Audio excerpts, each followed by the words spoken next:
కూడి వచ్చిన సహోదరులందరికీ ప్రభునామమున వందనములు తెలియజేస్తున్నామండి.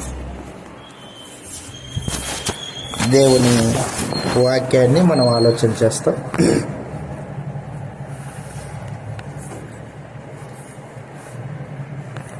యేసు ప్రభు యొక్క శిలువ మరణ విజయాలు అని పోయిన ప్రభు దినమున మనం నేర్చుకున్నాం.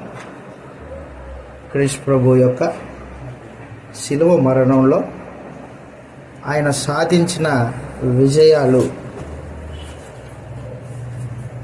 అని మనం నేర్చుకున్నాం. ఈ సమయంలో ఆ శిలువ మరణంలో చిందింపబడిన రక్తం ఉంది. రక్తం లేకుండా శిలువ మరణానికి విలువ లేదు. కాబట్టి ఆ రక్తానికి ఉన్న శక్తి, దాని యొక్క ప్రభావము అనేది మనం నేర్చుకుంటాం. ఇప్పుడు క్రీస్తు శిలువ రక్త ప్రభావము అని మనము నేర్చుకుంటాం. క్రీస్తు శిలువ రక్త ప్రభావం.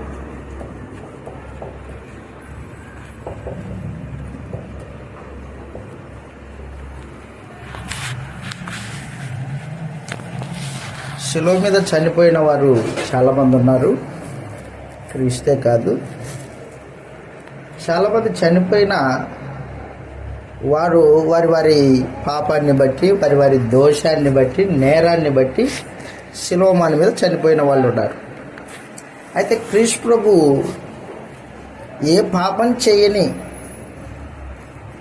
నిర్దోషమైన రక్తం కలిగిన వాడు. ఆయన రక్తానికి ఉన్న శక్తి అంతా ఇంత కాదనమాట. పాపి యొక్క రక్తానికి అంత శక్తి ఉండదు, కానీ పాపం లేని రక్తానికి శక్తి ఉంటుంది. ఆ రక్తం యొక్క శక్తి ఏం చేసింది, మానవ జాతికి ఎలాంటి మేలులు దయచేసింది అనేది ఈ రోజున మన పాఠం.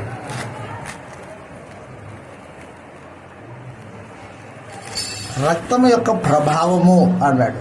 ప్రభావం అంటే దాని యొక్క శక్తి అన్నమాట. దాని యొక్క శక్తి క్రీస్తు శిలువ రక్త ప్రభావము. జగత్తు పునాది వేయబడక మునిపే దేవుడు మానవ పాప పరిహారం కొరకు శిలువ బలియాగాన్ని ఏర్పాటు చేశాడు అని మనము నేర్చుకున్నాం. జగత్తు పునాది వేయబడక మునిపే దేవుడు శిలువ బలియాగాన్ని ఏర్పాటు చేశాడు. మనుషులు ఎవరూ లేరు, భూమే లేదు. లేనప్పుడే పాపం కొరకు యేసు ప్రభు శిలువ వేయబడాలి అని సంకల్పించుకున్నాడు దేవుడు. ఆ సంకల్పంలో రక్తానికి ఒక ప్రాధాన్యత ఇచ్చాడు. చదువుతాం, గ్రంథంలో ఇలాగ రాయబడింది. హెబ్రీలకు రాసిన పత్రిక 13వ అధ్యాయము. హెబ్రీలకు రాసిన పత్రిక 13వ అధ్యాయము 20-21 వచనాలు చదువుతాం. హెబ్రీలకు రాసిన పత్రిక 13వ అధ్యాయము 20-21 వచనాల్లో గొర్రెలకు గొప్ప కాపరి యేసు అను మన ప్రభువు యొక్క నిత్యమైన నిబంధన సంబంధమగు, అదిగో నిత్యమైన నిబంధన సంబంధమైన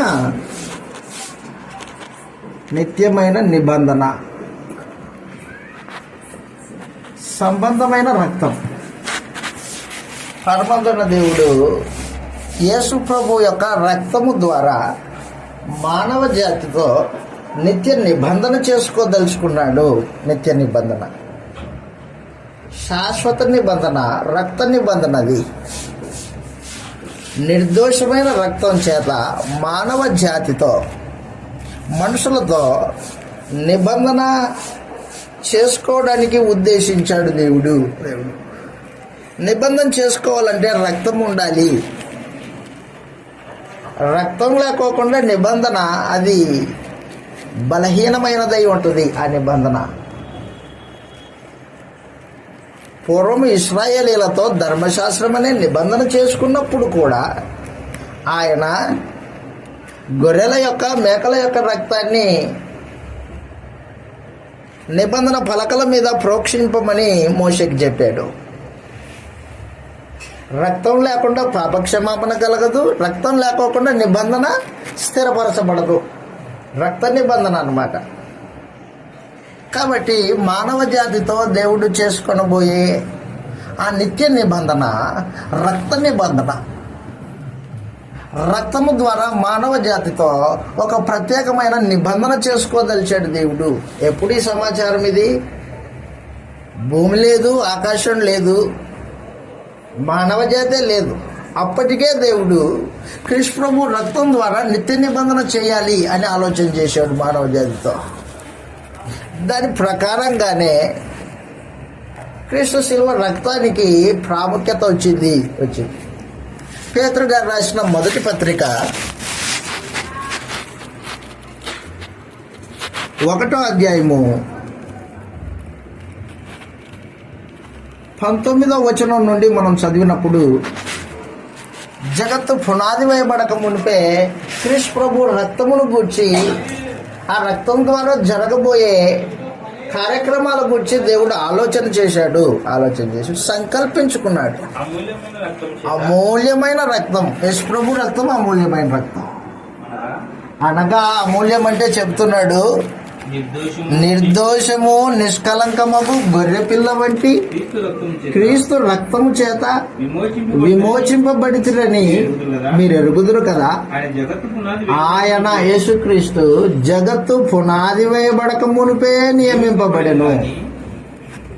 జగత్తుకు పునాదులు లేనప్పుడే దేవుడు క్రీస్తుని ఏర్పాటు చేసుకున్నాడు. ఆయన శిలువ మరణం ద్వారా చిందింపబడే రక్తం. ఆ రక్తానికి ఉన్న శక్తిని కూడా ముందుగానే ఆలోచన చేశాడు దేవుడు. పరమందున దేవుడు ఏది అప్పుడప్పుడు తాత్కాలికమైన నిర్ణయాలు తీసుకోడు. ఒక నిర్ణయం తీసుకున్నాడంటే దాని ముందు వెనక దాని భవిష్యత్తు సమస్తము ఆలోచన చేస్తాడు. యేసు శిలువ మరణము, ఆ మరణంలో చిందింపబడే పరిశుద్ధమైన రక్తము, నిర్దోషము నిష్కలంకమైన గొర్రెపిల్ల రక్తము, దాని యొక్క శక్తి మానవ జాతి మీద ఎటువంటి ప్రభావం చూపించాలో దేవుడు ముందుగానే ఆలోచన చేసుకున్నాడు అన్నమాట. రక్తానికి విలువ ఉంది. ఎప్పుడు తీసుకున్న నిర్ణయం ఇది? జగత్తు పునాది వేయబడక మునిపే. అదన్నమాట. దేవుడు తన కార్యాలని జగత్తుకు పునాది వేయబడక మునిపే తీసేసుకున్నాడు. నిర్ణయాలు అప్పుడే జరిగిపోయాయి. అనాదిలో చేసుకున్న నిర్ణయాలని అపోస్తలుల ద్వారా, కొత్త నిబంధన ప్రవక్తల ద్వారా, ఈ రోజున కొత్త నిబంధన పత్రికలలో మనం చూస్తూ ఉంటాం దేవుని అనాది మర్మం. పాత నిబంధనలో దేవుని మర్మము మనకు అర్థం కాదు. క్రొత్త నిబంధనలో పరిశుద్ధాత్మ దేవుని మర్మములను కూడా పరిశోధించి తేటగా అర్థమయ్యేటట్టు ఏర్పాట్లు చేశాడనమాట. క్రీస్తు శిలువ రక్తము ఇప్పుడుది కాదది. ఎప్పుడుది? జగత్తుకు పునాదులు వేయబడక మునిపే దేవుడు ఆలోచన చేశాడు. ఎందు నిమిత్తం ఆలోచన చేశాడు? ఆ రక్తాన్ని ఏ ఉద్దేశం కొరకు యేసు ప్రభు శిలువ మరణంలో కార్చాలని ఆలోచన చేశాడు? ఆ రక్తం వలన కలిగే ప్రయోజనం ఏంటి దేవుడా నీకు అంటే ఆయన చెబుతాడు, 1 కాదు 2 కాదు, అనేకమైన ఉద్దేశాలు ఉన్నాయి ఆ రక్తం ద్వారా అంటాడు. గుర్తుపెట్టుకో, ఒకడు యేసు ప్రభుని ఎరిగాడంటే ఆయన శిలువ మరణాన్ని ఎరగాల. ఆ శిలువ మరణంలో చిందింపబడిన అమూల్యమైన రక్తం యొక్క విలువ కూడా ఎరగాల.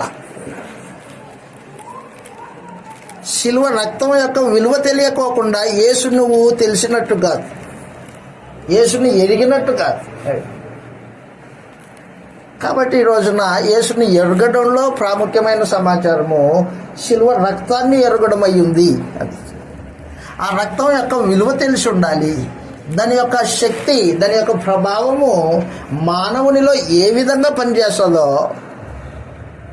దేవుడు ఏ ఉద్దేశం కొరకు క్రీస్తు రక్తాన్ని ఉద్దేశించాడో దాన్ని మనం గ్రహించకపోతే యేసుని ఎరిగినట్టు కాదు అదనమాట. అందుకని నేను మీకు ఈ సంగతులు మీకు తెలియచేయాలని ఉద్దేశించాను. కాబట్టి క్రీస్తు రక్తము, శిలువ రక్తం యొక్క ప్రభావం. మొదటిది, దేవుడు జగత్తు పునాది వేయబడక మునిపే రక్తమును గూర్చి ఆలోచన చేశాడు. రక్తము క్రీస్తు ప్రభు శరీరం లేకుండా రక్తం ఉండదు. కాబట్టి క్రీస్తు ప్రభు శరీరధారి అవ్వాలా.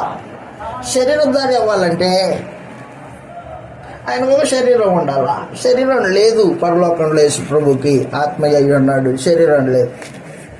మరి శరీరాన్ని ధరించాలా. శరీరాన్ని ధరించాలంటే అబ్రహాం సంతానంలో పుట్టాలా. అబ్రహాం సంతానంలో పుట్టాలంటే అబ్రహాం రావాలా. అబ్రహాం రావాలంటే ఆదామవ్వల్ని సృజించాలా. ఆదామవ్వలు సృజింపబడ్డారు. సృజింపబడిన తర్వాత వాళ్ళు పాపం చేశారు, మనందరికీ తెలుసు. దేవుడు తినొద్దన్న పండు తిని దేవునికి విరోధులయ్యారు, శత్రువులయ్యారు.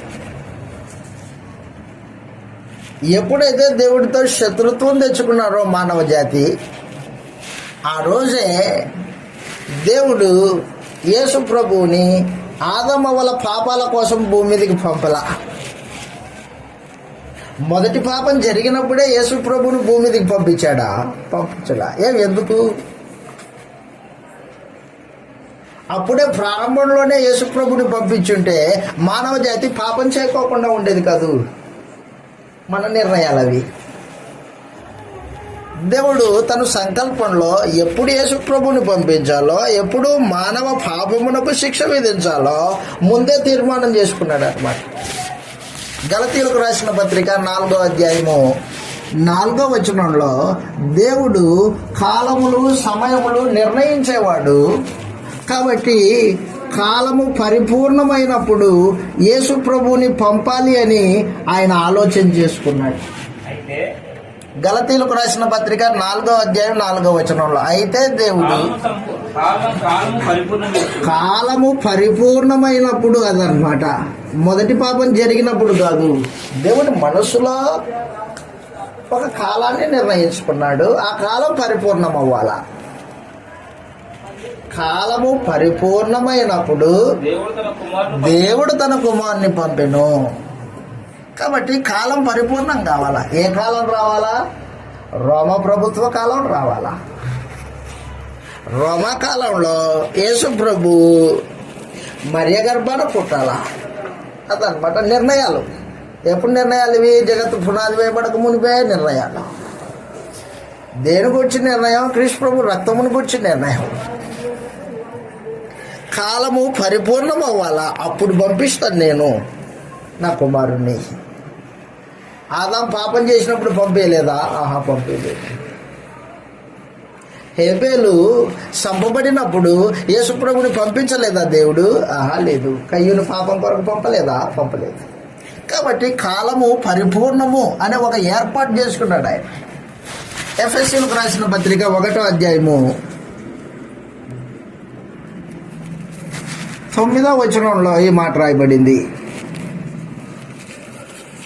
కాలము సమయము తన స్వాధీనంలో పెట్టుకొని పరమందున్న దేవుడు, అదిగో మరలా అదే చెబుతున్నాడు, కాలము సంపూర్ణమైనప్పుడు జరగవలసిన ఏర్పాటులోనే ముందుగానే ఏం జరగాలో దాన్ని ఏర్పాటు చేసుకున్నాడు దేవుడు. కాలము సంపూర్ణమైనప్పుడు జరగవలసిన ఏర్పాటును బట్టి ఆయన తన అదిగో ప్రణాళిక, మానవుల పట్ల దయ చూపించాలి అనే ఒక ప్రణాళిక ఏర్పాటు చేసుకున్నాడు. కాలము సంపూర్ణమైనప్పుడు జరగవలసిన ఏర్పాటును బట్టి ఆయన తన దయా సంకల్పము చొప్పున తన చిత్తమును గూర్చిన మర్మము మనకిప్పుడు తెలియజేసి, మనము బాగా గుర్తుపెట్టుకోండి, దేవుని చిత్తం నీకు ఎప్పుడైతే అర్థమవుతుందో అప్పుడు నీవు సంపూర్ణ జ్ఞానవంతుడు అవుతావు. అది శిలువను గూర్చిన జ్ఞానము, శిలువ మరణంలో దేవుడు ఏర్పాటు చేసుకున్న నిర్ణయాల జ్ఞానం. అది నిర్ణయాల జ్ఞానం. నాకు తెలుసా యేసు ప్రభు శిలువ మీద చనిపోయాడు, నీకు అంతవరకే తెలుసు. దాంట్లో దేవుడి మనస్సు ఏమై ఉందో, ఆయన నిర్ణయాలు ఏమై ఉన్నాయో, ఆయన చిత్తం ఏమై ఉందో తెలుసా నీకు? అంత లోతుకి వెళ్తే మాకు తెలియదులే. పైన మాత్రమే తెలుసుకొని మనుషులు నేను నమ్మాను అని మోసపోయే మానవ పరిస్థితి అన్నమాట. అది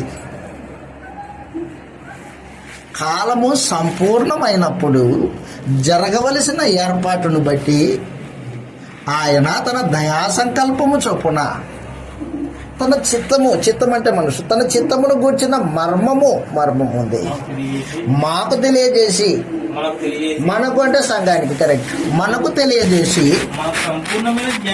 అదనమాట సంపూర్ణమైన జ్ఞానం కలగాల. ఆ కృపను మన ఎడల విస్తరింపచేసను. ఈ సంకల్పాన్ని బట్టి పరలోకంలో ఉన్నవే గాని భూమి మీద ఉన్నవే గాని సమస్తమును క్రీస్తునందు ఏకముగా సమకూర్చవలెనని తనలో తాను నిర్ణయించుకొనెను. మరియు క్రీస్తునందు అదనమాట ముందుగా నిరీక్షించిన మనము మహిమకు కీర్తి కలగజేయాలి. చిత్త ప్రకారమైన దయా సంకల్పం బట్టి ముందుగా నిర్ణయించుకొని ఆయన ఎందు శాశ్వతంగా ఏర్పాటు చేసి చాలు.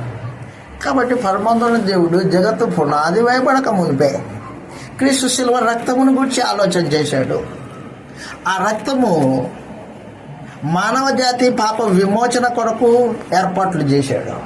ఆ రక్తము ద్వారా నిత్య నిబంధన మానవులతో చేసుకోవాలని ఆలోచన చేశాడు. దాని ప్రకారంగా ఒక కాలమును నిర్ణయించుకున్నాడు. ఆ కాలము సంపూర్ణమయ్యేంత వరకు ఎదురు చూశాడు. మనుషులు పాపము చేసి లోకంలో పాపలోకము మనుషులు ఆ పాప లోకము యొక్క జల ప్రళయంలో కొట్టుకుపోతున్నారు. ప్రతివాడు ఒక వరద వచ్చింది, పాపపు వరద. అది ఆ వరదలో నిలిచిన వాడు ఎవడు లేడు, అందరూ కొట్టుకొని పోతున్నాడు. కొట్టుకొని పోతూ ఉంటే ఆ వరదలో దేవుడు కొంచెం వెసులుబాటు దయచేసి ఒకడికి ఒక చెట్టును చూపించాడు. ఒక చెట్టు వాడేం చేశాడంటే చెట్టును పట్టుకున్నాడు. కొమ్మ వరద కొట్టుకొని పోతుంది, ఒక పక్క చెట్టును పట్టుకుంటాడు. ఎంచేం పట్టుకుంటాడు వరద దాటికి? ఆ చెట్టు కొమ్మ ధర్మశాస్త్రం అన్నమాట. ధర్మశాస్త్రం ఉదాహరణ చెప్తున్నాడు సుమన్నికి. ఆ చెట్టు కొమ్మని పట్టుకున్నాడు. ఎంతసేపు కాళ్ళు నిలబడడానికి లేదు, ఒక చేత్తో పట్టుకున్నాడు. ఉంటాడా ధర్మశాస్త్రాన్ని పట్టుకొని ఎంతసేపు ఉంటాడు? ధర్మశాస్త్రం వలన ఏ మనుషుడే నీతిమంతుడిగా ఎంచబడలేడు. ఆ వరదకి పాపం వరదకి ఆ చేతులు విడిచిపెట్టేసాడు. ఇంకేముంది, దెబ్బలు పోయాడు. మరి దాన్ని అడ్డుకట్ట వేసేవాడు ఎవడు? ఆ పాప వరదను ఆపి దానిలో కొట్టుకొని పోతున్న మానవ జాతిని రక్షింపగలిగిన వాడెవడు? దేన్ని బట్టి రక్షిస్తాడు దేవుడు? అది యేసు ప్రభు యొక్క శిలువ రక్తం అదనమాట.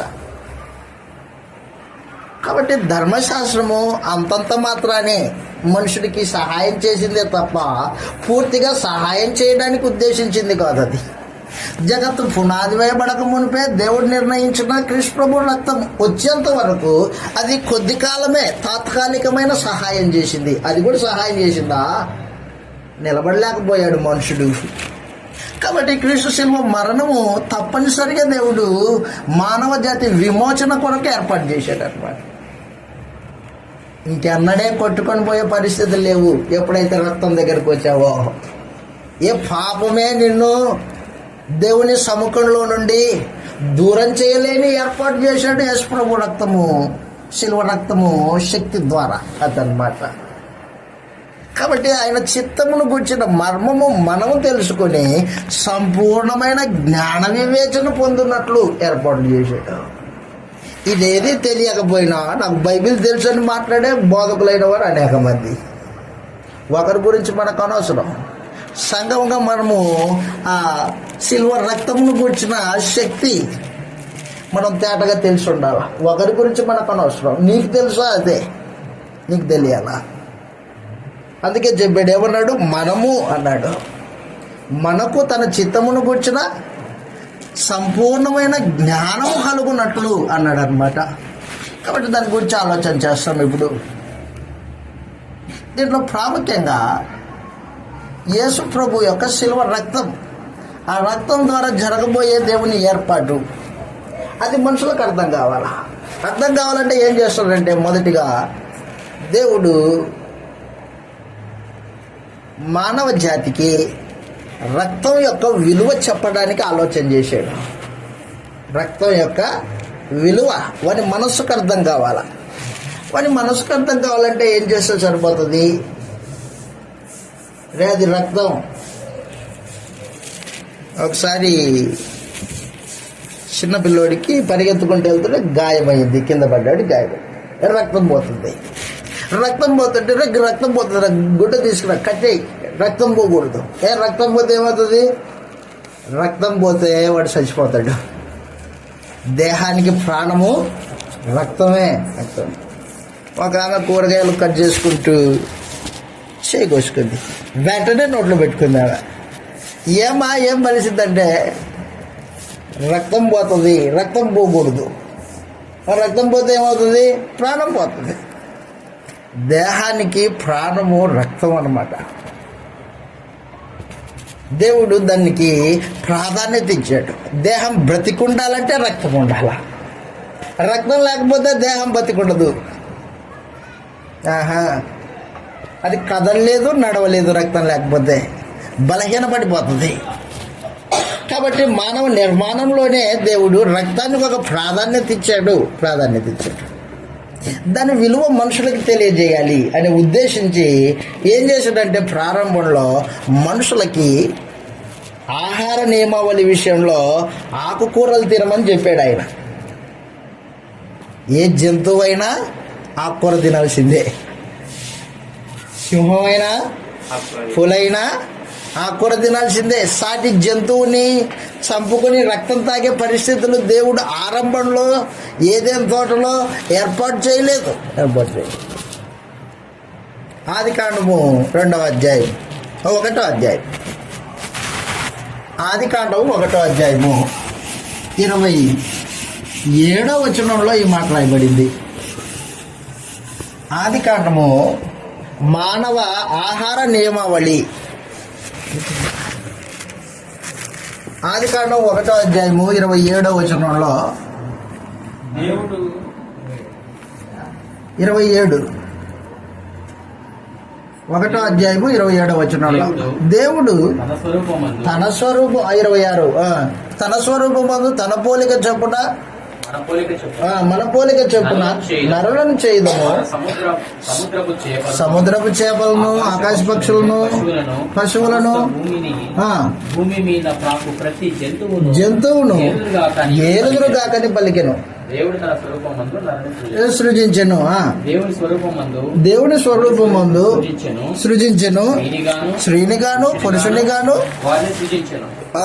దేవుడు వారిని ఆశీర్వదించెను. ఎట్లనగా ఫలించి అభివృద్ధి పొంది విస్తరించి భూమిని నిందించి దానిని లోపర్చుకునుడి అని సముద్రపు చేపలను, ఆకాశ పక్షులను, భూమి మీద ప్రాకు ప్రతి జీవిని ఏలుడని దేవుడు వారితో చెప్పాను. దేవుడు ఇదిగో భూమి మీద నున్న ఆ మాట గుర్తుపెట్టుకోండి. ఎన్నో వచ్చిన అది 29వ వచనం. రైట్.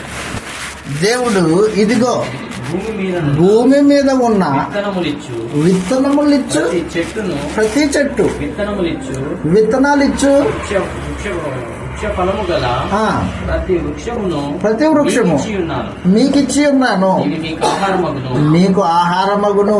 మీకు మాత్రమే కాదు, భూమి మీద నుండి జంతువులన్నిటికీ, ఆకాశ పక్షులన్నిటికీ, సమస్త జీవులకు పచ్చని చెట్లన్నీ ఆహారమగును. అదిగో మానవునికి ఆహారము విత్తనాలే, విత్తనాలు ఇచ్చు చెట్లే. ఆ జీవరాశికి విత్తనాలు ఇచ్చే చెట్లే. ఏ జంతువే మరొక జంతువు మీద పడి తినడానికి లేదు. మాంసము మానవునికి ఆరంభంలో దేవుడు ఇవ్వలేదు. ఆ తర్వాత మనుషుడు దేవునికి విరోధంగా పాపం చేసి సంపూర్ణంగా పుట్టిన ప్రతివాడు వాడు ఎదిగే కొద్దీ వివిధ తంత్రముల చేత దేవునికి విరోధులై శరీరం యొక్క మనసు యొక్క కోరికలు నెరవేర్చుకుంటూ దేవుణ్ణి ఆయన యొక్క నియమాన్ని కనీసం పట్టించుకోకుండా బ్రతుకుతూ ఉంటే జలప్రలయాన్ని ఏర్పాటు చేశాడు దేవుడు. జలప్రలయంలో నోవాహు కుటుంబాన్ని మాత్రమే రక్షించాడు. నీతిమంతుడైన నోవాహుని జలప్రలయంలో రక్షించాడు. రక్షించిన తర్వాత వారు ఓడలో నుంచి బయటకు వచ్చారు. బయటకు వచ్చిన తర్వాత వారికి ఆహారం కావాలి. ఇప్పుడు ఎవరికి? నోవాహుకి, నోవాహు కుటుంబానికి ఆహారం కావాలి. ఆహారం కావాలంటే విత్తనాలు చెట్లు ఏమైపోయాయి? నీళ్ళ వరదలో కుళ్ళిపోయాయి, కొట్టుకొని పోయాయి, కుళ్ళిపోయాయి. చెట్లు తింటాడా ఇప్పుడు? నోవాహు తినట్లేదు. మరి ఏం చేస్తాడు ఇప్పుడు? ఆహారం ఎట్లా నోవాహుకి? అప్పుడు దేవుడు ఏం చేశాడంటే జీవరాశుల్ని ఆహారముగా ఇచ్చాడు. జీవరాశుల్ని ఆహారంగా ఇచ్చాడు. మాంసం అప్పుడు ప్రారంభించబడింది. అప్పుడు మరొక జంతువు ఇంకో జంతువు మీద పడి చంపుకు తినే ఏర్పాటు జరిగింది. అప్పుడు జరిగింది అన్నమాట. సుమారు ఆదాము దగ్గర నుండి నోవాహు వరకు మనుషులైన వారు 900 సంవత్సరాలు సుమారు బతికారు. వాళ్ళు ఏం తిన్నారని? ఆకుకూరలు తిన్నారు. అంత ఆయుష్ ఉంది వాళ్ళకి. ఆ తర్వాత ఎప్పుడైతే మాంసం ఇవ్వబడిందో ఆహారంగా, అప్పుడు మనుషుడు సాటి జంతువుల్ని తినే ఏర్పాటు జరిగిందనమాట. చదవండి ఒకసారి. నోవాహు జలప్రలయం తర్వాత ఆదికాండం 9వ అధ్యాయము 4వ వచనంలో రక్తానికి దేవుడిస్తున్న ప్రాధాన్యత నువ్వు గుర్తించాలా. ఆదికాండం 9వ అధ్యాయం 4వ వచనంలో 3వ వచనం నుండి క్షమించండి 3వ వచనం, ప్రాణము గల సమస్త చరములు, ప్రాణం గల సమస్త చరములు మీకు. చరములు అంటే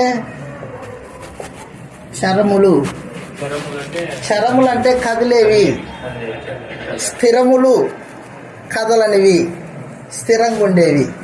కొండలు గుట్టలు అవి స్థిరం అన్నమాట. పర్వతాలు స్థిరం, అవి కదలవు.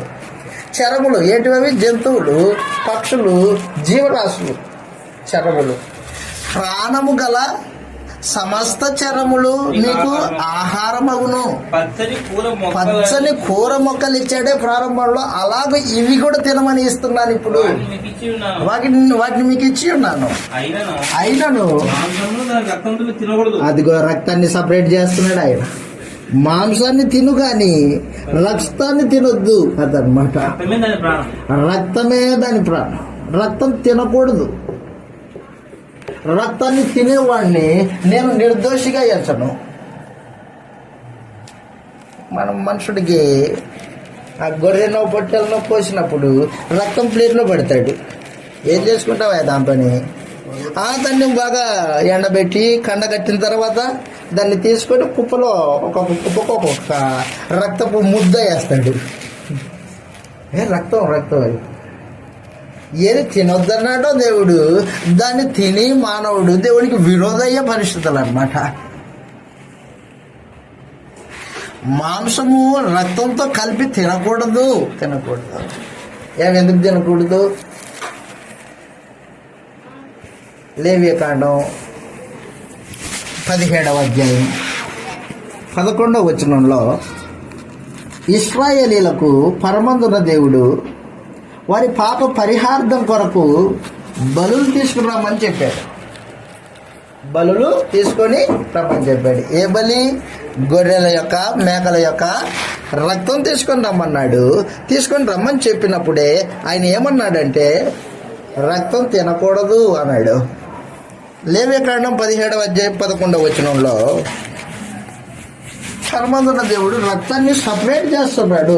17:11 ఈ విధంగా రాయబడింది, రక్తము దేహమునకు ప్రాణము, నీ నిమిత్తము ప్రాయశ్చిత్తము చేయుటకు.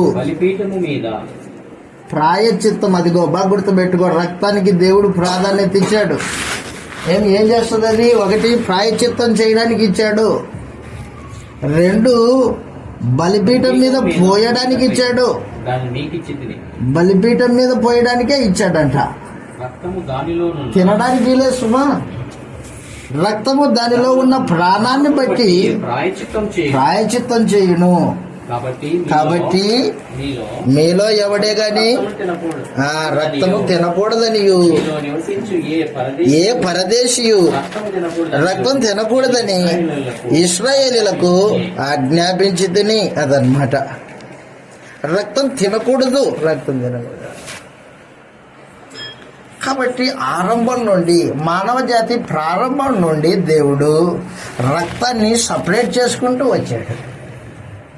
ఎందుకు సపరేట్ చేస్తున్నాడు ఇప్పుడు నీకు అర్థం కాదు, రాను అర్థమవుతుంది. ఆయన క్రీస్తు శిలువ రక్తము ద్వారా పాప ప్రాయశ్చిత్తం చేయడానికి సంకల్పించుకున్నాడే జగత్తు పునాది వేయబడక మునుపు. అది నీ మనస్సుకు అర్థం కావడానికి, ఆ పాఠం నేర్పించడానికి ఇక్కడ దిద్దుతున్నాడు. అది అన్నమాట. దిద్దకోకుండా ఎవడ పుస్తకం చదువుతాడా? సాధ్యపడదు అది. అలా కూడా పరమందున్న దేవుడు ఆరంభం నుంచి రక్తానికి ప్రాధాన్యత ఇచ్చుకుంటూ వచ్చాడు. ఆదిలోనే హేబేలు, కయ్యూను. ఈ కయ్యూను అనేవాడు తన తమ్ముని హేబేల్ని ఏం చేశాడు? రాయితో కొట్టి చంపాడు. రాయితో కొట్టి చంపితే హేబేలు యొక్క రక్తం భూమిలో పడింది. భూమిలో పడి మొరపెట్టుతుంది, రక్తం మొరపెడుతుంది. అంటే రక్తానికి మాట్లాడే శక్తి ఉంది అని తెలియజేశాడు అక్కడ. ఆదికాండము 4వ అధ్యాయం. రక్తానికి పాప ప్రాయశ్చిత్తం చేసే శక్తి ఉంది, 2 మాట్లాడే శక్తి ఉంది. రక్తం మాట్లాడుతుందా? అవును, రక్తం మాట్లాడుతుంది. 4వ అధ్యాయం 10వ వచనంలో, అప్పుడు ఆయన, నువ్వు చేసిన పని ఏమిటి? నీ తమ్ముని రక్తము యొక్క స్వరము, రక్తం యొక్క స్వరము నేలలో నుండి నాకు మొరపెట్టుచూ ఉన్నది. కావున నీ తమ్ముని రక్తమును నీ చేతిలో నుంచి పుచ్చుకొనిన ఈ నేలలో నుండి ఉండకుండా నీవు శపింపబడు. అదనమాట. ఆ రోజున హతసాక్షి అయ్యాడు హేబేలు. విశ్వాసము నిమిత్తము హతసాక్షిగా మారిన మొదటి వ్యక్తి హేబేలు. హేబేలు యొక్క రక్తము మాట్లాడుతుంది. ఎవరితో మాట్లాడుతుంది? నేరుగా దేవునితో మాట్లాడుతుంది. హతసాక్షుల యొక్క రక్తానికి దేవుడు విలువనిస్తాడు. హేబేలు యొక్క రక్తానికి దేవుడు విలువనిచ్చి కయ్యూను మీద ఛార్జ్ షీట్ తీసుకున్నాడు. ఏది? మీ తమ్ముడేది? అయ్యా, నా తమ్ముడికి నేను కావాలి అన్నా. గర్వించి మాట్లాడాడు. అప్పుడు దేవుడు అన్నాడు, నీ చేతిలో నుంచి నీ తమ్ముడి యొక్క రక్తమును పుచ్చుకొనిన ఈ నేలలో నుండి నువ్వు బయటికి వెళ్ళిపో అని చెప్పేశాడు. శపింపబడిన వాడు. కాబట్టి హతసాక్షుల యొక్క రక్తానికి విలువ ఉన్నట్టు గ్రంథం తేటగా తెలియజేస్తుంది. ప్రకటన గ్రంథము 10వ అధ్యాయం 6వ అధ్యాయం 10వ వచనం. ప్రకటన గ్రంథము 6వ అధ్యాయం 10వ వచనంలో, యేసు ప్రభు నిమిత్తము హతసాక్షులైన వాళ్ళు ఉన్నారు. ఆ హతసాక్షులైన వారు మొరపెడుతున్నారు దేవునికి. ప్రకటన గ్రంథము 6వ అధ్యాయము 10వ వచనంలో, వారు నాదా సత్యస్వరూపి నాదా సత్యస్వరూపి పరిశుద్ధుడా పరిశుద్ధుడా ఎందాక తీర్పు తీర్చకయు ఎందాక తీర్పు తీర్చకయు మా రక్తం నిమిత్తము అదిగో మా రక్తము నిమిత్తం, అదిగో రక్తం, మా రక్తము నిమిత్తము భూనివాసులకు తీర్పు తీర్చకయు ప్రతిదండన చేయకి ప్రతిదండన చేయకయు ఉందు అని బిగ్గరగా కేకలు వేసి, బిగ్గరగా కేకలు వేసి హేబేల్ యొక్క రక్తము మాట్లాడింది, హతసాక్షుల యొక్క రక్తము మాట్లాడింది. రక్తానికి విలువిస్తాడు దేవుడు. నువ్వు విలువేవా రక్తానికి? అయితే దేవుడు విలువిస్తాడు. రక్తం యొక్క విలువ మనుషుడికి అర్థం కావడానికి ఏర్పాట్లు అన్నమాట ఇవన్నీ ఏర్పాటు చేసేది. అందుకే పరమంతుని దేవుడు ఇశ్రాయేలీయులతో ఏం చెప్పాడంటే, ఎవడైనా మీలో పాపం చేస్తే వాడు ఒక నిర్దోషమైన ఏడాది గొర్రె పిల్లను లేదా ఏడాది మేక పిల్లను తీసుకొని వచ్చి బలి అర్పించాలా. ఆ బలి రక్తము యాజకుడు తీసుకొని పోయి బలిపీఠం మీద ప్రోక్షించాల. అప్పుడు పాప క్షమాపణ కలుగుతుంది అని చెప్పాడు. పాప క్షమాపణ కలగడానికి, మనుషుడికి నేర్పించడానికి, వాని మనస్సుకు అది తర్ఫీదు ఇవ్వడానికి ఏర్పాట్లు చేశాడు అనమాట. తర్ఫీదు. నిజంగా మేకల యొక్క రక్తము మానవ పాపాన్ని తీసేస్తుందా? తీసేయలేదు. మరి తీసేయలేనప్పుడు అలాంటి బలులు ఇశ్రాయేలీలకి ఎందుకు ఇవ్వమని చెప్పాడు దేవుడు? ఎందుకు ఇవ్వమని చెప్పాడు? హెబ్రీయులకు రాసిన పత్రిక 10వ అధ్యాయం 1వ వచనంలో, హెబ్రీయులకు రాసిన పత్రిక 10వ అధ్యాయం 1వ వచనంలో, ధర్మశాస్త్రము రాబోచున్న మేలుల ఛాయ గలదియే కానీ నిజస్వరూపము దానిలో లేదు. అదిగో నిజస్వరూపం కలిగింది కాదు, అది ఛాయ, నీడ. ధర్మశాస్త్రం రాబోతున్న మేలుల ఛాయగలదే గాని ఆ ఒప్పుల నిజస్వరూపం కలిగింది కాదు కనుక ఆ యాజకుడు ఏటైనా ఎడతెగకుండా ఏటేటా అంటే సంవత్సరము ఎడతెగకుండా అర్పించు ఒక్కటే విధమైన బలి వాటిని తెచ్చి వారికి ఎన్నడూ సంపూర్ణ సిద్ధి కలగజేయండి. మీరు అదిగో ఎన్ని వేల పొట్టేళ్లు ఇశ్రాయేలీల చేతిలో దేవుడి సముఖంలో బలి అర్పించబడ్డాయో వాటి రక్తము ఏరులై పారింది. సొలొమోను దేవాలయాన్ని కట్టాడు కదా దేవునికి. ఆ దేవాలయాన్ని ఆరంభించడానికి, ప్రతిష్ఠించడానికి ఓ వేల కొలది పొట్టేళ్లను, వాటి రక్తమును ఏరులు పారించాడు సొలొమోను దేవాలయం ప్రతిష్ఠించడానికి. పాపాన్ని తీసేస్తాయి అవి. మరి ఎందుకు అడిగాడు దేవుడు? తీసేయలేవు కదా, సంపూర్ణ సిద్ధి కలుగజేయ నేరవు అన్నాడు. ఎందుకు అడిగావయ్యా? మరి ఎందుకు అడిగానంటే, ఇదిగో నేను అనాదిలో సంకల్పించుకున్న క్రీస్తు శిలువ రక్తము మీ మనస్సాక్షికి తర్ఫీదు ఇవ్వడానికి ఆలోచన చేశాను. అదనమాట దేవుని చిత్తం. కాబట్టి మనుషుడు దేవుని మనసునెరిగి రక్తానికి విలువ ఇవ్వాలా. యేసు ప్రభు రక్తానికి ఉన్న విలువ మనుషుడు గ్రహించాల. పాపం చేస్తున్నాడు, విలువ గ్రహించలా. పాపం చేస్తున్నాడు, గొర్రెపిల్లని తెచ్చి బలిస్తున్నాడు. పాపం చేస్తున్నాడు, గొర్రెపిల్లని బలిస్తున్నాడు. పాపము బలి తిరుగుతూ ఉంది సర్కిల్ ఇలాగా. మరి పాపం, అరే నన్ను దేవుడు బలి ఎందుకు అడిగాడు? ఆ బలి రక్తం నిజంగా నా పాపాన్ని కడిగేస్తుందా లేదా? మరి కడిగేయదని చెప్పాడు కదా, ఎందుకు ఇస్తున్నాను నేను ఇది అనే ఆలోచన మనిషికి అర్థం కాల. అందుకు చెప్పాడు దేవుడు బలి కోరువాడు కాదు అన్నాడు అనమాట.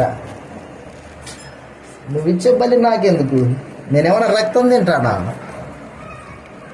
నరమాంస భక్షకుండా నేనేమన్నా?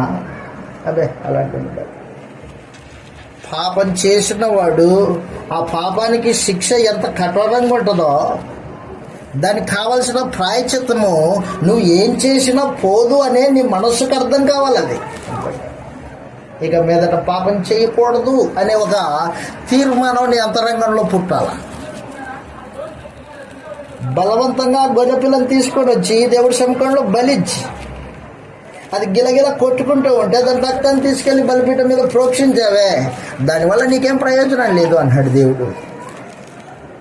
ఏమెందుకు? సంపూర్ణ సిద్ధి కలగజేయనేరవు అన్నాడు. అది బలవంతంగా తీసుకురాబడుతుంది. ఇష్టపూర్వకంగా వచ్చిందా? లాక్కొని వచ్చావు తాడు పట్టుకొని దాన్ని నువ్వు. అది గింజుకుంటూ ఉంటే ఏడి ఎత్తుకొని వచ్చావు, బలవంతంగా బలిచ్చావు, దానివల్ల నీకేం లాభం లేదు. చెప్తున్నాడు కింద 10వ అధ్యాయం 3వ వచనంలో, హెబ్రీయులకు రాసిన పత్రిక 10వ అధ్యాయం 3వ వచనంలో, అయితే ఆ బలులు అర్పించుట చేత ఏటేట పాపాలు జ్ఞాపకానికి వస్తున్నాయంట. చూడండి, లాభం లేదు, పాపాలు జ్ఞాపకానికి వస్తున్నాయి. ఎప్పుడైతే నీ పాపాలు దేవునికి జ్ఞాపకం వస్తుందో దేవుని ఉగ్రత నీ మీద ఉంది.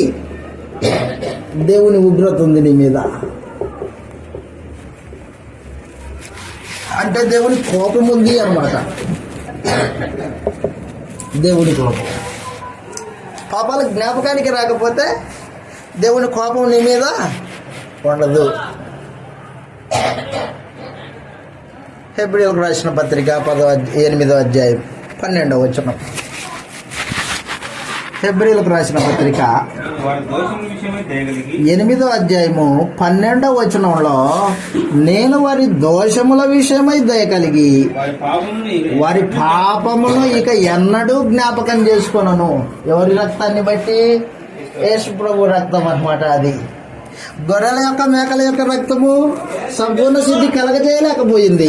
కృష్ణ ప్రభు యొక్క రక్తము దేవుడు మన పాపాలను ఇక ఎన్నడూ జ్ఞాపకం చేసుకోడు అనే ఒక నిబంధన కిందికి తీసుకొచ్చి,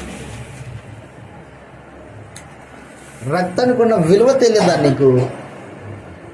దాన్ని గ్రహించు ఈ సమయంలోనైనా. పాపాలు జ్ఞాపకానికి వచ్చాయనుకో దేవుడికి, దేవుని ఉగ్రత మన మీద ఉంటుంది. పాపం చేసిన వాడి మీద దేవుని ఉగ్రత ఉంటుంది. కాబట్టి యేసు ప్రభు యొక్క శిలువ రక్తము జగత్తు పునాది వేయబడక మునిపే నిర్ణయించాడు. ఆ నిర్ణయించుకున్న దాన్ని జరిగించడానికి ఒక కాలాన్ని ఏర్పాటు చేశాడు. ఆ కాలము వచ్చేంత వరకు ఎదురు చూశాడు దేవుడు. మానవ పాపములకు తాత్కాలికమైన ఏర్పాటు చేశాడు ధర్మశాస్త్రం యొక్క బలులు. ఆ బలుల వలన వాళ్ళకేం ప్రయోజనము లేదు. మరి ఎందుకు అంటే క్రీస్తు శిలువ రక్తము దాని యొక్క ప్రభావము వారికి తర్ఫీదు ఇవ్వడానికి ఆలోచన చేశాడు దేవుడు. ఆలోచన చేశాడు.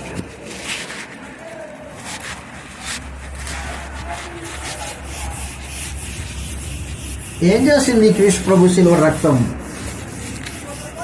పాపం లేని నిర్దోషమైన రక్తము ఏం చేయడానికి ఉద్దేశించాడంటే, మొట్టమొదటిది క్రీస్తు ప్రభు రక్తము దాని యొక్క ప్రభావము, దాని యొక్క శక్తి ఎక్కడ చూపించబడిందంటే, మొదటిగా దైవ మానవుల మధ్య శత్రుత్వాన్ని తీసివేసింది. దైవ మానవుల మధ్య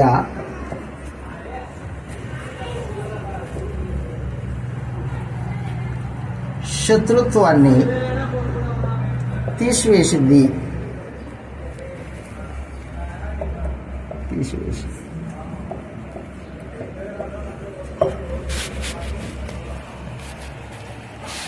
దేవుడు పరిశుద్ధుడు, నీతిమంతుడు.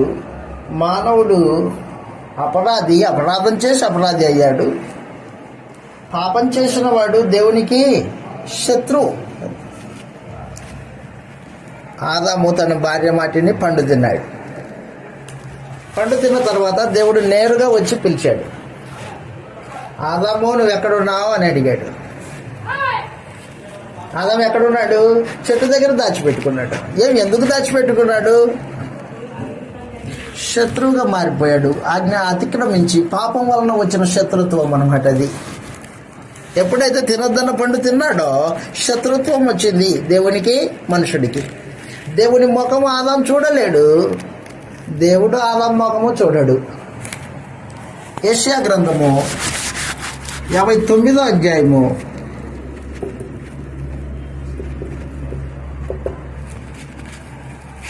3 మొదటి 3 వచనాలు ఈ విధంగా రాయబడ్డాయి. ఇశ్రాయేలీయుల గురించి దేవుడు చెబుతూ ఏమంటున్నాడంటే, రక్షింపనేరకు ఉండునట్లు యెహోవా హస్తము కురచ కాలేదు, విననేరకు ఉండునట్లు ఆయన చెవులు మందం కాలేదు. ఆయన రక్షించే దేవుడే, ఆయన వినే దేవుడే. కానీ ఏం జరిగిందంటే, ఆయనకి మీకు మధ్యలో మీ అతిక్రమములు అడ్డుగా వచ్చాయి అని చెప్పేసి, రక్షింప నేరకముండునట్లు హవాస్తం కొరత కాలేదు, విననేరకముండునట్లు ఆయన చెవులు మందం కాలేదు. మీ దోషం, అదిగో దోషాలు అడ్డుగా వచ్చాయి. మీ దోషాలు మీకును మీ దేవునికి అడ్డముగా వచ్చాయి.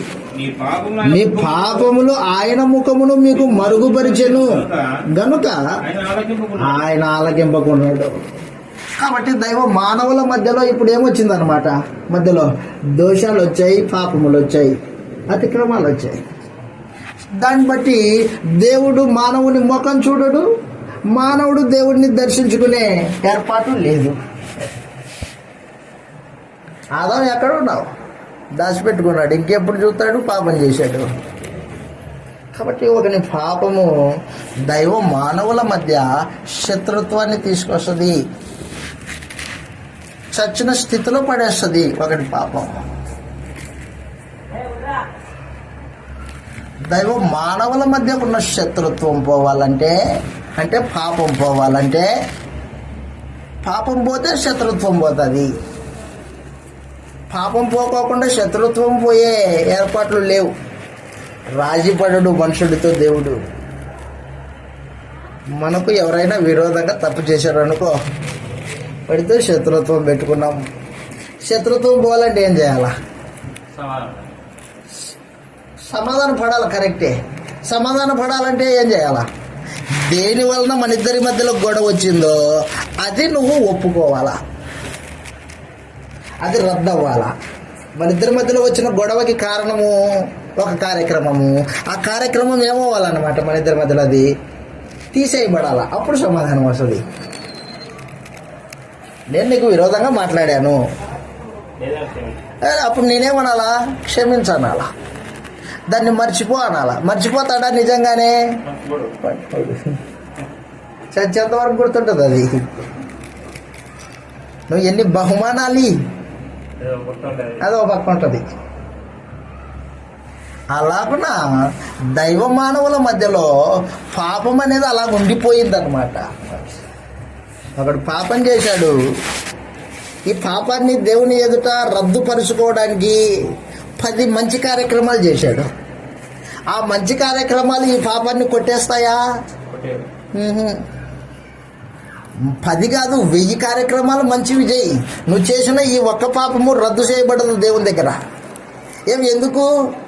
దేవుడు నువ్వు చేసిన ఈ పాపానికి ప్రాయశ్చిత్తం జరిగితేనే రద్దు చేస్తాడు, లేకపోతే చేయటం. 100, 1000 మంచి కార్యక్రమాలు చేశాను కదా, ఇదొక్కటే కదా రద్దు చేయంటే రద్దు చేసే పరిస్థితి లేదు దేవుని దగ్గర, ఆ ఏర్పాటు లేవు. కాబట్టి క్రీస్తు ప్రభు రక్తం ఏం చేస్తుందంటే, నువ్వు చేసిన పాపానికి ప్రాయశ్చిత్తం చేస్తుంది అనమాట. నువ్వేం చేసావు ఆ పాపానికి తగిన శిక్ష క్రీస్తు శిలువ మరణంలో పడింది. శిలువ మరణంలో పాపానికి శిక్ష విధింపబడింది. ఆ పాపానికి శిక్ష క్రీస్తు ప్రభు రక్తం అన్నమాట, రక్తం. అందుకే యేసు ప్రభు తన జీవితంలో ఏమైనా సంపాదించాడా అంటే రక్తాన్ని సంపాదించాడు. పాపం లేని రక్తాన్ని, అది కరెక్ట్, కొత్త రక్తం కాదు అది, పాపం లేని రక్తం. ఏం చేసుకుంటావయ్యా, ఇదిగో దైవ మానవుల మధ్య ఉన్న పాపం వలన కలిగిన శత్రుత్వాన్ని నా రక్తం చేత ప్రాయశ్చిత్తం చేసి వారిద్దరిని సమాధానపరుస్తాడు. అదనమాట. పరమందున్న దేవుడు జగత్తుకు పునాది వేయబడక మునిపే క్రీస్తు నిర్దోషమైన రక్తం చేత మనుషులతో సమాధానపరచబడడానికి ఉద్దేశించి రక్తాన్ని ఏర్పాటు చేసుకున్నాడు ఆయన. అక్కడ క్రీస్తు రక్తాన్ని ఆశ్రయించుకోకుండా దేవునితో సమాధానం వస్తుందా? రాదు. నువ్వు ఎన్ని మంచి కార్యక్రమాలు చేయి, నీ పాపం పోదు. చెప్పాను కదా, 100 మంచి కార్యక్రమాలు చేశాడు, లేదు 1000 చేశాడు, పోతుందా? పాపం పోదు. దానికి ప్రాయశ్చిత్తం జరుగుతానే. అందుకే చెప్పాడు హెబ్రీ పత్రిక 9వ అధ్యాయంలో, రక్తం చిందింపబడకోకుండా పాపక్షమాపణ జరగదు అని చెప్పాడు. హెబ్రీలకు రాసిన పత్రిక 9వ అధ్యాయంలో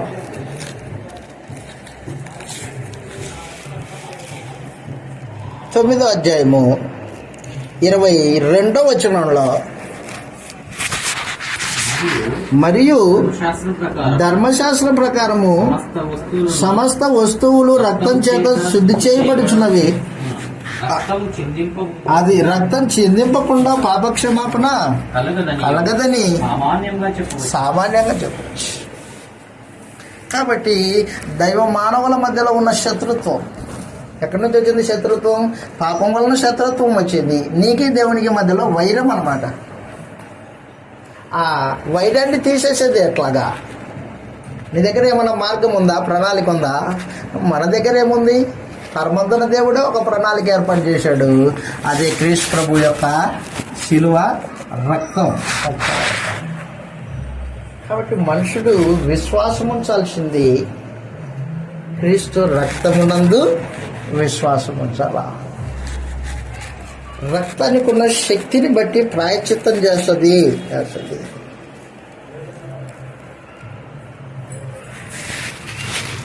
రోమీయులకు రాసిన పత్రిక 3వ అధ్యాయము 23వ వచనం నుండి, నీ విశ్వాసము దేవుని శక్తిని ఆధారం చేసుకొని ఉండాలి. ఆ శక్తి ఎక్కడుందంటే క్రీస్తు శిలువ రక్తంలో ఏర్పాటు చేశాడు ఆ శక్తిని.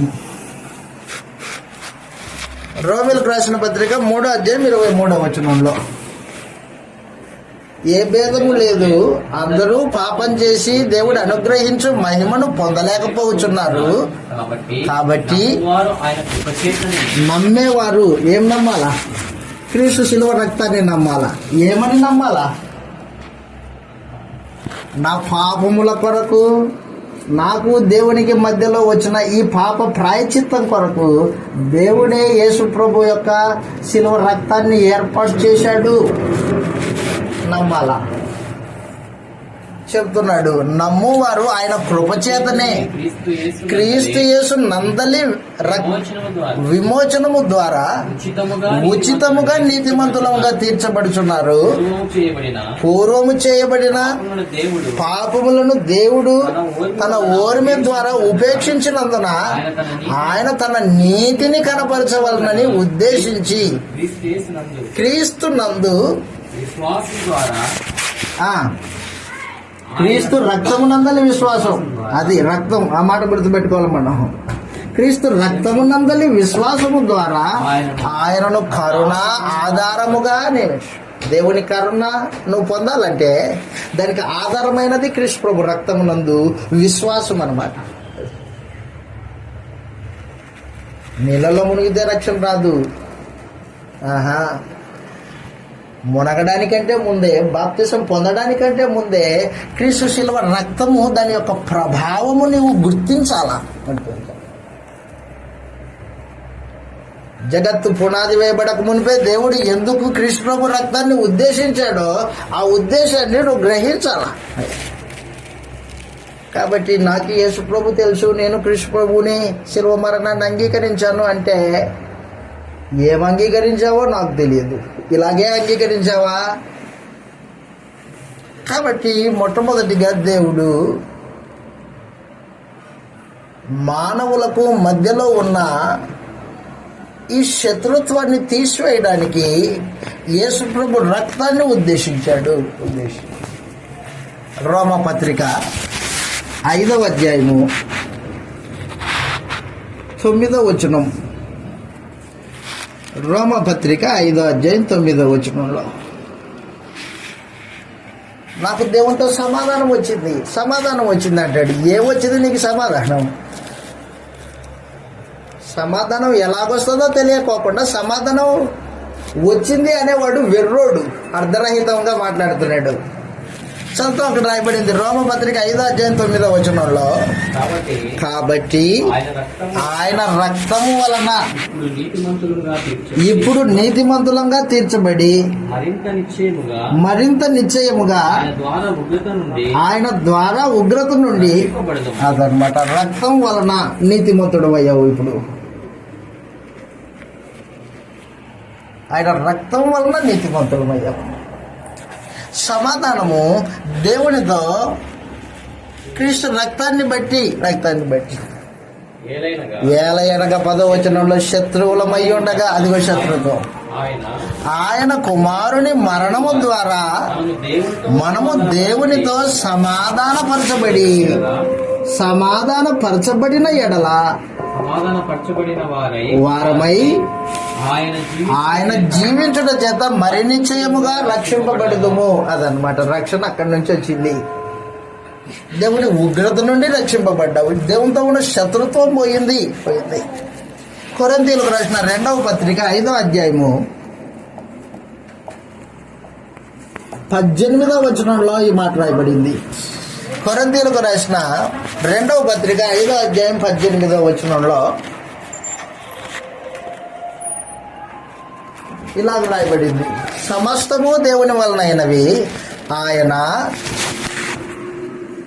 క్రీస్తు ద్వారా లోకమును తనతో సమాధానపరుచుకొనుచు ఆ సమాధానపరుచు పరిచర్యను మాకు అప్పగించెను. ఎవరికి? అపోస్తలులకు అప్పగించాడు. సమాధానపరిచే పరిచర్య మాకు అప్పగించెను. అదేమనగా దేవుడు వారి అపరాధములను వారి మీద మోపక క్రీస్తునందు లోకమును తనతో సమాధానపరుచుకొనుచు ఆ సమాధాన వాక్యమును మాకు అనుగ్రహించెను. కావున దేవుడు మా ద్వారా అపోస్తలుల సువార్త ద్వారా వేడుకొనినట్టు మేము క్రీస్తుకు రాయబారులమై ఉండి దేవునితో సమాధాన పడుడని క్రీస్తు పక్షాన మిమ్మల్ని బతిమలాడుకొనిచున్నాం. ఎందుకనగా మనము యేసు ప్రభువు నందు దేవుని నీతి అగునట్లు పాపమెరుగని ఆయనను మన కోసము అదనమాట. కాబట్టి దైవ మానవుల మధ్యలో ఉన్న పాపం అనే శత్రుత్వం, పాపం వల్ల వచ్చిన శత్రుత్వము, అది క్రీస్తు రక్తం లేకోకుండా సమాధానపరచబడే ఏర్పాట్లు లేవు. అయ్యా నేను 2 పాపాలు చేశాను, ఆ 2 పాపాలకి వేల కొలది మనుషులకి భోజనాలు పెడతాను, దాన ధర్మాలు చేస్తాను, నా పాపాలు రద్దు చేయి, నాతో నీకున్న శత్రుత్వాన్ని తీసేయి, నాతో సమాధానపడు అంటే సమాధానపడే ఏర్పాట్లు దేవుని దగ్గర లేవు.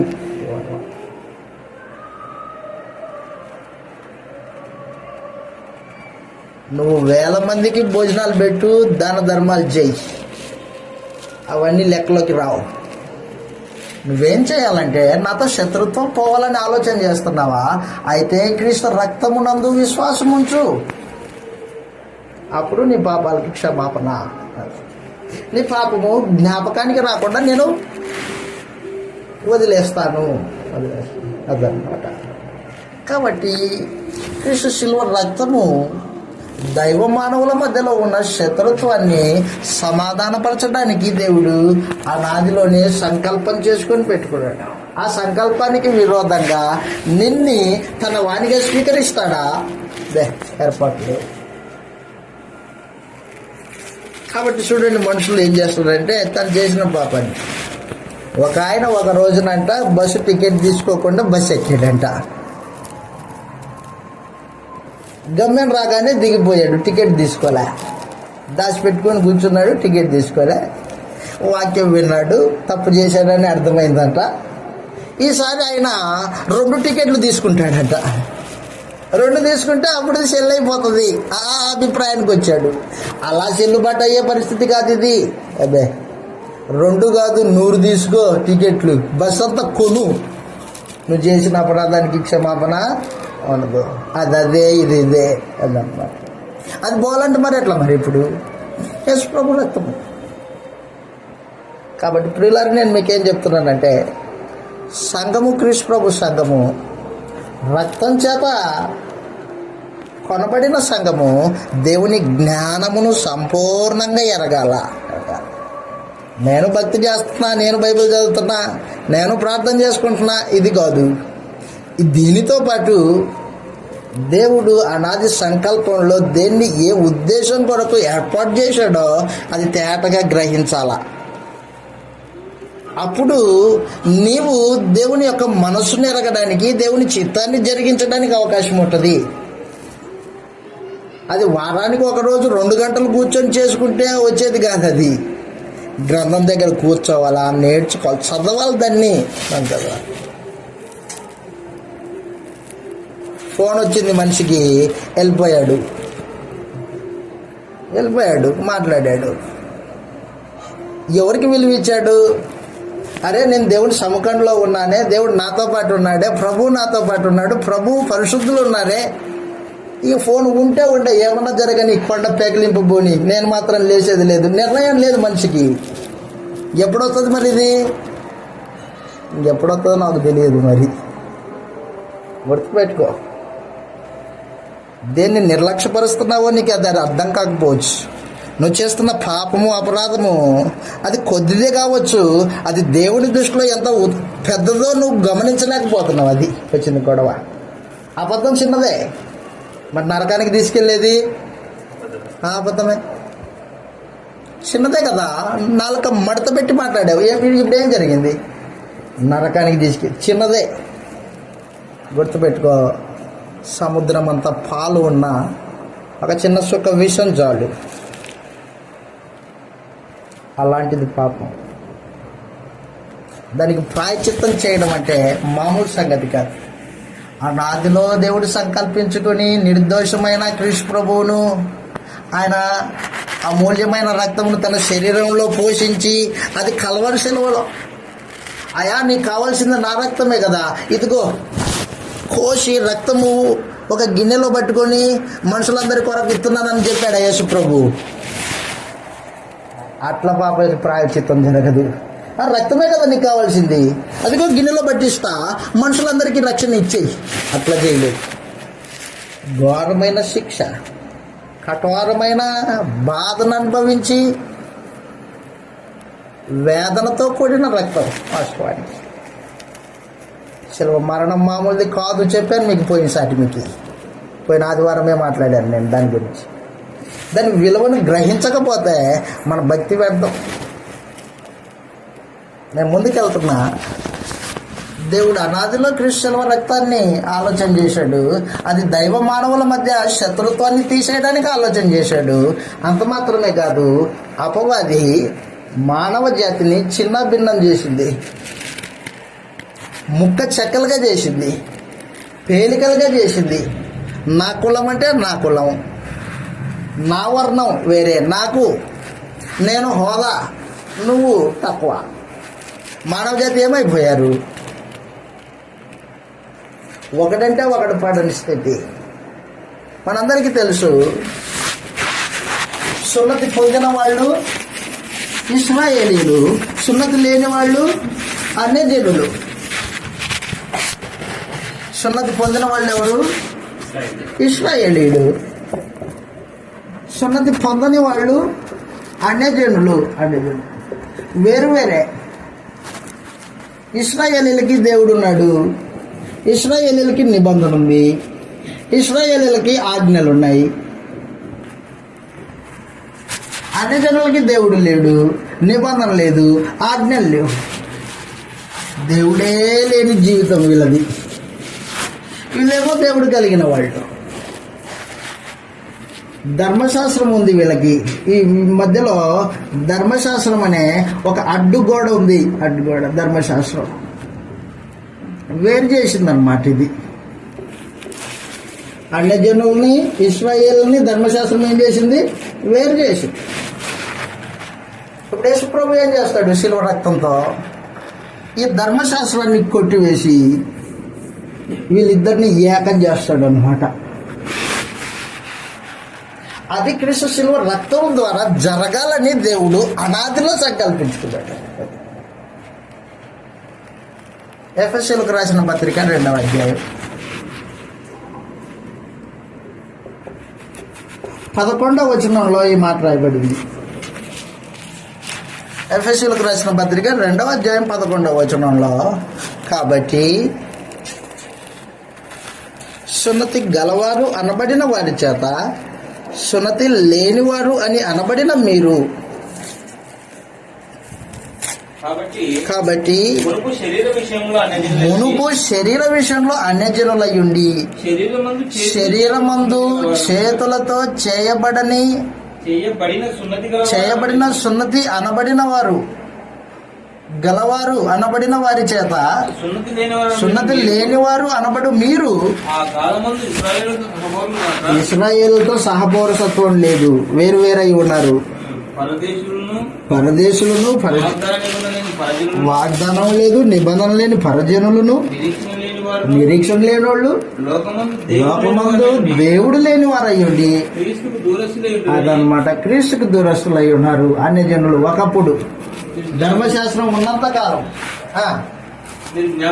జ్ఞాపకం చేసుకోండి, అయినను మునుపు దూరస్తులైన మిమ్మును మీరిప్పుడు క్రీస్తు యేసునందు, అదిగో రక్తం క్రీస్తు రక్తం ఏం కార్యక్రమం చేసిందో చూడండి ఒకసారి. క్రీస్తు రక్తం వలన ఇప్పుడు సమీపస్తులై ఉన్నారు. ఇప్పుడు ధర్మశాస్త్రం లేదు, ఇక సమీపస్తులు.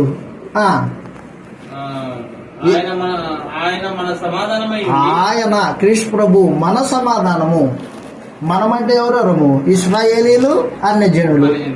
మన సమాధానం అయ్యుండి నీకును మాకును ఉండిన ద్వేషమును అనగా విధిరూపకమైన ఆజ్ఞల గల ధర్మశాస్త్రమును తన శరీరమందు కొట్టివేయట చేత మధ్యగోడను పడగొట్టి మన ఉభయములను ఏకం చేసెను. అదిగో మానవ జాతిని ఏ భేదాలు లేకోకుండా, ఏ తారతమ్యాలు లేకోకుండా క్రీస్తు రక్తం ద్వారా ఏకము చేయాలన్నది దేవుని సంకల్పం.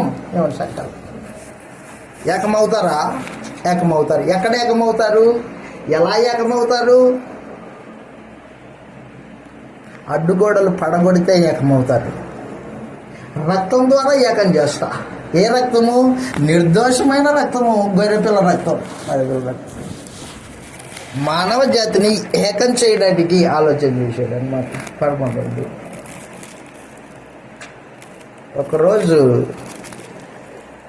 ఒక బస్సు డ్రైవర్ పిల్లల్ని ఉదయాన్నే బస్సు ఎక్కించుకొని స్కూలు టయానికి అక్కడ స్కూల్ ప్రాంగణంలో వదిలిపెడతాడు ఈ డ్రైవర్. ఈ బస్సు ఎక్కే పిల్లోళ్ళు కొంతమంది వారి వర్ణం అంటే ఏంటి? రంగు. వర్ణం అంటే రంగు. తెల్ల రంగు కలిగిన పిల్లలు ఉన్నారు. వాళ్ళ చర్మం తెల్లగా ఉంటుంది, తెల్ల చర్మం కలిగిన వాళ్ళు. మరికొంతమంది నల్ల చర్మం కలిగిన వాళ్ళు. ఈ పిల్లలు బస్సు ఎక్కినప్పటి నుంచి సీట్ల కోసం కొట్లాడుకుంటారు. సీట్ల కోసం కొట్టారు. రే ఇది నాదురా, ఏ నల్లోడా నీతో ఏం పనిరా నాకు.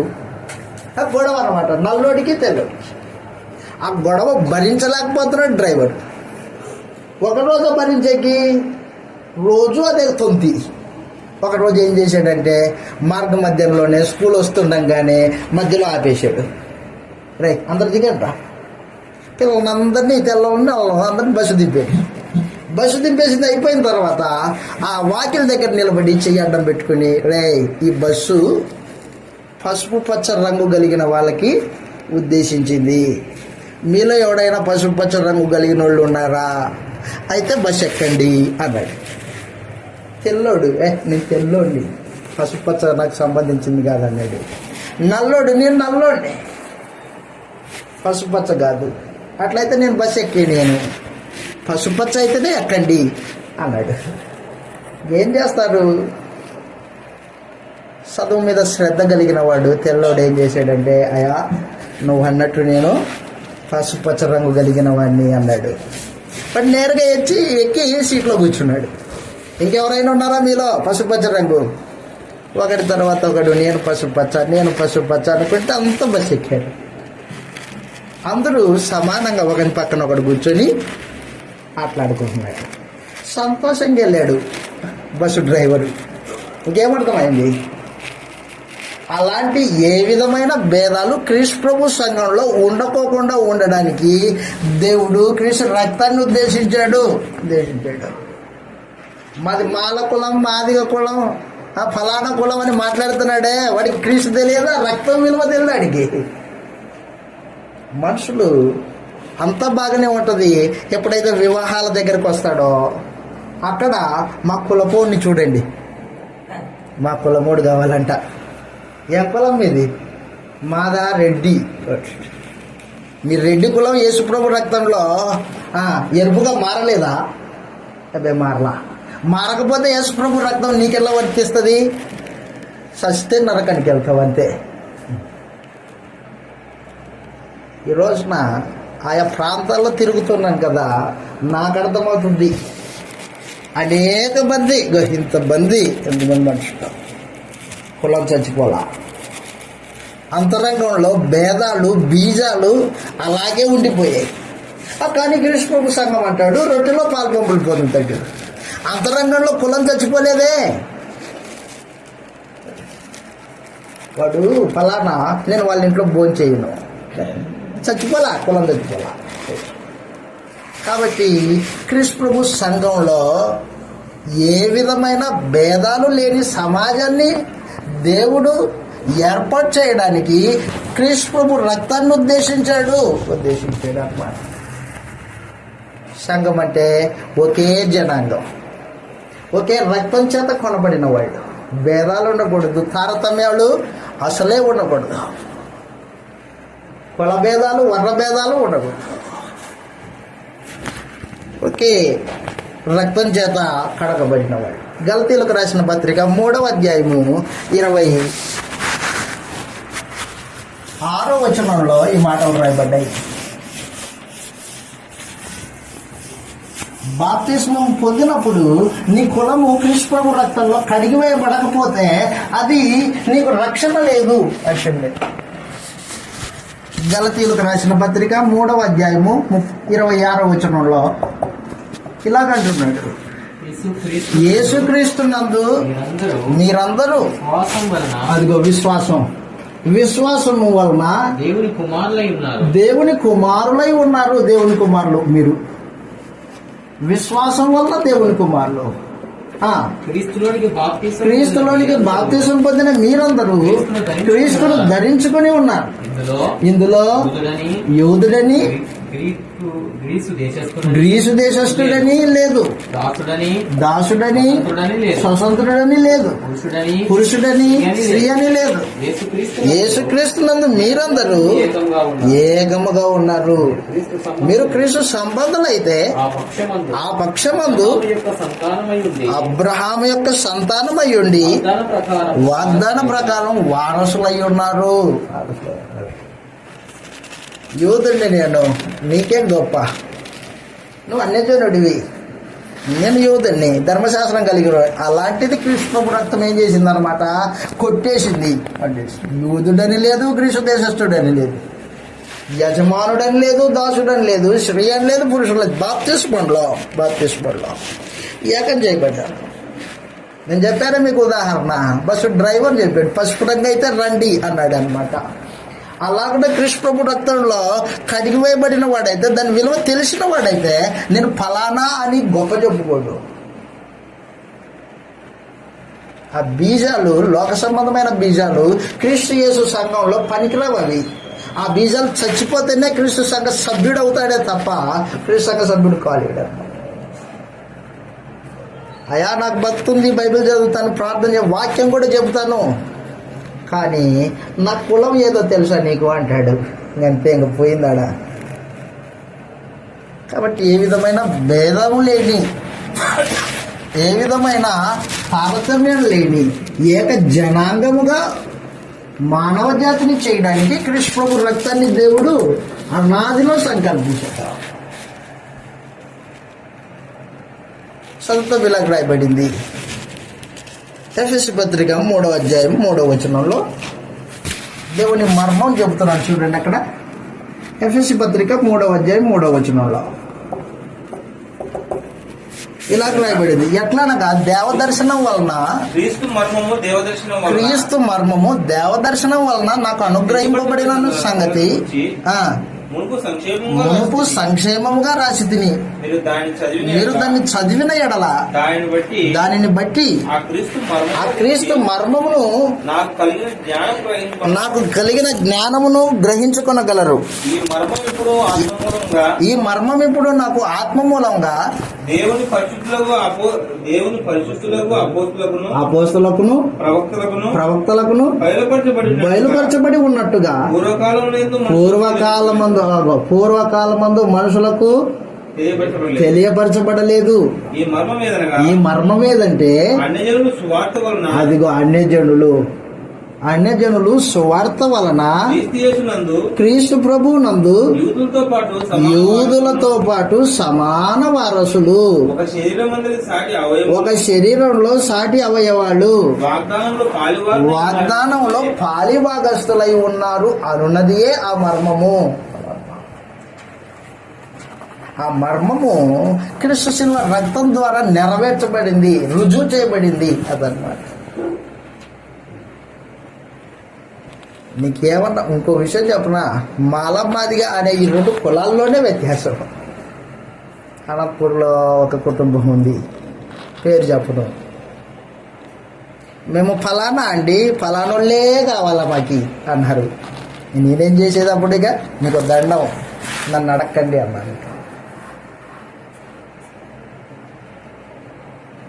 కాబట్టి ప్రియులారా, క్రీస్తు రక్తము అనాదిలో దేవుడు సంకల్పించినప్పుడు ఏ ఉద్దేశము ఆయన ఆలోచన చేశాడో ఆ ఉద్దేశమును గ్రహించి జనాంగము ఏకమైపోయినా తప్ప క్రీస్తు రక్తం నీకు ప్రయోజనకరంగా ఉండదు అన్నమాట.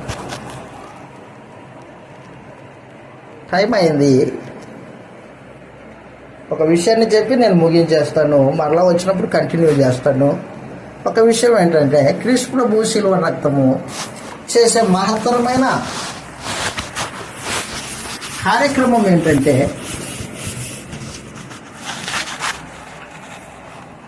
దోషి యొక్క మనస్సాక్షిని శుద్ధీకరిస్తుంది.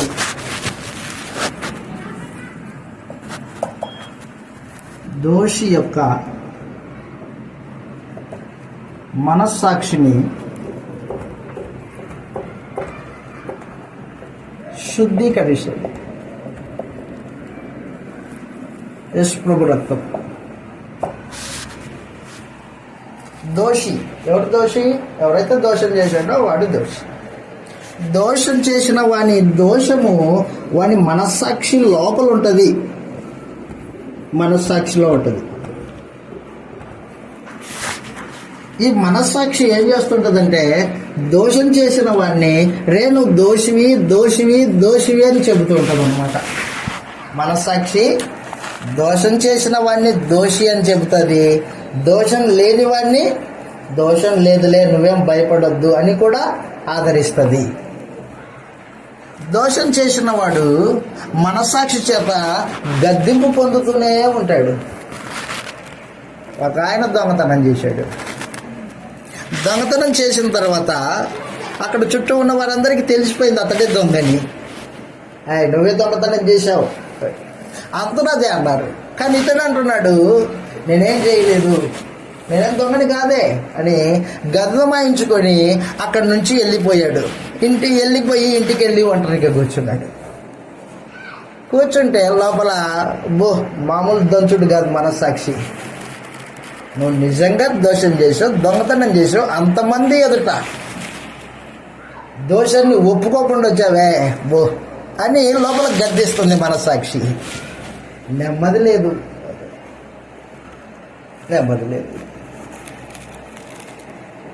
ఏం చేస్తాడు ఇప్పుడు? అక్కడేమో గదమాయించుకొని ఆ 10 మంది దగ్గర గదమాయించుకొని గద్దించి గట్టిగా మాట్లాడి వచ్చాడే, మరి ఇక్కడ ఎవరిని గద్దిస్తాడు? ఇక మనస్సాక్షిని గద్దిస్తాడా? ఎలా గద్దిస్తాడు? గద్దించలేడు. కాబట్టి మనస్సాక్షి దోషారోపణ చేస్తూ ఉంటుంది పాపం చేసిన ప్రతి వాడిని. దాని నుంచి విడిపించే శక్తివంతమైన మందు ఏదైనా ఉందా? ఆ మందు ఒకటి కృష్ణ ప్రభు యొక్క రక్తం అన్నమాట. రక్తం. నీ పాపాన్ని నువ్వు ఒప్పుకుంటే బాప్తిస్మంలో, బాగా విను, ముగించబోతున్నా, బాప్తిస్మంలో యేసు ప్రభు రక్తాన్ని దేవుడు దాంట్లో కలిపి బాప్తిస్మపు నీళ్ళలో ఆ రక్తం చేత నేరుగా నీ మనస్సాక్షిలో ఉన్న దోషారోపణను కడిగేస్తుంది అన్నమాట. ఎప్పుడైతే మనస్సాక్షి దోషారోపణ కడిగివేయబడిందో అప్పుడు నీవు రక్షణ పొందినట్టు లెక్క, లేకపోతే లేదు. ఇశ్రాయేలీయులు పాపం చేశారు, వారి మనస్సాక్షికి దోషారోపణ అలాగే ఉండిపోయింది. ఏటేటా బలులు అర్పిస్తున్నారు, కానీ వాళ్ళకేం ప్రయోజనం లేదు. కానీ యేసు ప్రభు రక్తం ఏం చేస్తుంది అన్నమాట, ఇప్పుడు ఆ దోషాన్ని కూడా లోపలికి వెళ్ళి కడిగేస్తుంది. చదువుతాం, ఇలాగ రాయబడింది. హెబ్రీయులకు రాసిన పత్రిక 9వ అధ్యాయం 14వ వచనంలో 9:14 నిత్యుడగు ఆత్మ ద్వారా తను తాను నిర్దోషిగా అప్పగించుకొనిన క్రీస్తు యొక్క రక్తము, అదిగో రక్తం, నిర్దోషమైన క్రీస్తు యొక్క రక్తము నిర్జీవమైన క్రియలను విడిచి జీవం కలిగిన దేవునిని సేవించున్నట్లు నీ మనస్సాక్షిని ఎంతో ఎక్కువగా శుద్ధి చేయును. అదిగో మనస్సాక్షిని శుద్ధి చేసే శక్తి పాపం లేని కృష్ణ ప్రభు యొక్క నిర్దోషమైన రక్తానికే ఉంది, మరెవరికి లేదు. రక్తం కడిగిందంటాడే, ఎక్కడ కడిగింది? ఏం కడిగింది?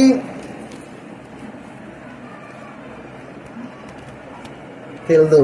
నేను బాప్తిసం పొందా అంటాడు, అంతేగా, ఇంకేమనడు. అయ్యా నువ్వు బాప్తిసం పొందావు కరెక్టే, బాప్తిస్మంలో ఆత్మ సంబంధంగా ఏం జరిగింది నాకు తెలియదు. నేను బాప్తిసం పొందాను అంటాడు. నువ్వు బాప్తిసం పొందినప్పుడు బాప్తిస్మపు నీళ్ళల్లో యేసు ప్రభు రక్తాన్ని కలిపి నీ మనస్సాక్షిని దేవుడు శుద్ధి చేస్తున్నాడు అనమాట. ఆ శుద్ధి చేసే శక్తి యేసు ప్రభు రక్తానికి ఉంది. అలా శుద్ధి చేయబడితేనే పోతుంది, అది లేకపోతే పోతుంది. ఇలాగ రాయబడింది హెబ్రీయులకు రాసిన పత్రిక 10వ అధ్యాయము,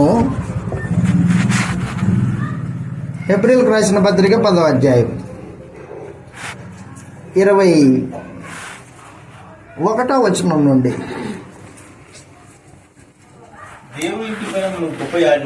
దేవుని ఇంటి పైన గొప్ప యాజకుడు ఉన్నాడు. ఎవరు? యేసు ప్రభు. గనుక అదిగో మనస్సాక్షికి కల్మషము తోచకుండునట్లు ప్రోక్షింపబడిన హృదయం గలవారమును, నిర్మలమైన ఉదకంతో శరీరం కలిగి స్నానం చేసిన గలవారమై ఉండి విశ్వాసం విషయంలో సంపూర్ణ నిశ్చయిత కలిగి యథార్థమైన యథార్థ హృదయంతో మనం దేవుని సన్నిధానంలోకి చేరుకుంటాం. కాబట్టి కృష్ణ ప్రభు రక్తం ఏం చేస్తుంది? మనస్సాక్షిని శుద్ధీకరిస్తుంది.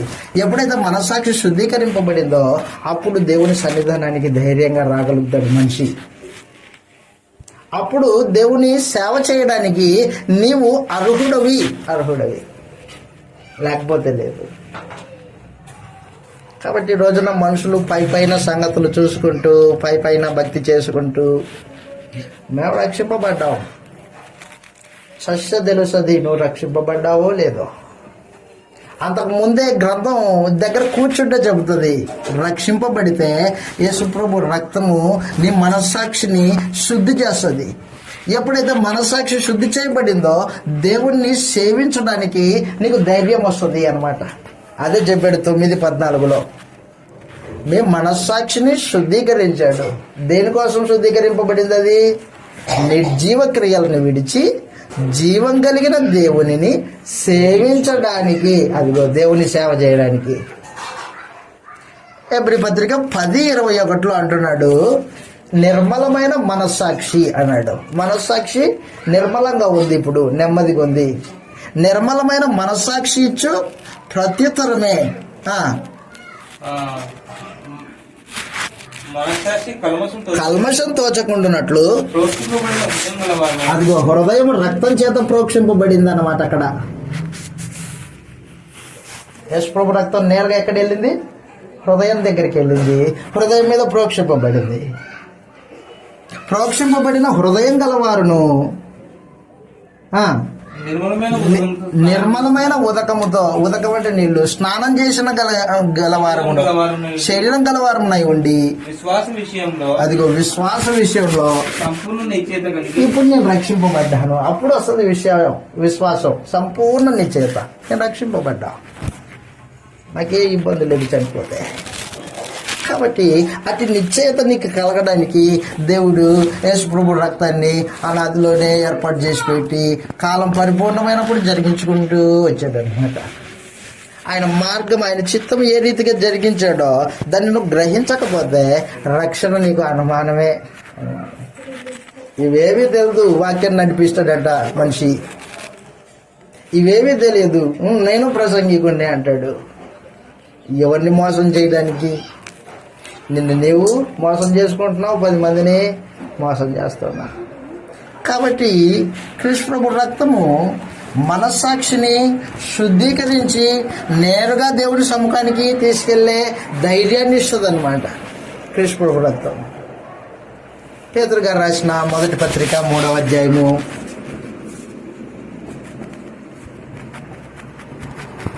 21వ వచనంలో, ఆ రోజున జలప్రలయంలో నీళ్ళ ద్వారా రక్షింపబడ్డారు. దానికి సాదృశ్యమైన బాప్తిస్మము ఇప్పుడు మిమ్మును రక్షించుచూ ఉన్నది. అదేమనగా శరీర మాలిన్యమును తీసివేయట కాదు గాని యేసుక్రీస్తు పునరుత్థానం మూలముగా దేవుని విషయములో, అదిగో నిర్మలమైన మనసాక్షి. ఎక్కడి నుంచి వస్తుంది ఇది?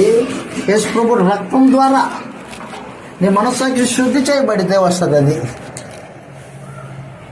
కాబట్టి ప్రియులారా, నేను మీకేం తెలియజేస్తున్నానంటే, దేవుడు ఆ నాదిలో సంకల్పించుకున్న శిల్వ మరణం, ఆ శిల్వ మరణంలో చిందింపబడిన క్రీస్తు ప్రభు యొక్క రక్తం, దాని యొక్క ప్రభావం అన్నమాట. ఇది దాని యొక్క ప్రభావం. దైవం మానవుల మధ్యలో శత్రుత్వాన్ని తీసివేసి సమాధానాన్ని తెచ్చింది. మానవ జాతి చీలిక పేలికలై ఉంటే వారిని ఏకం చేసింది. 3 మనస్సాక్షి, దోషం చేసిన వాడిని మనస్సాక్షి వాడిని మీద దోషారోపణ చేస్తుంది, నెమ్మది లేదు వాడికి.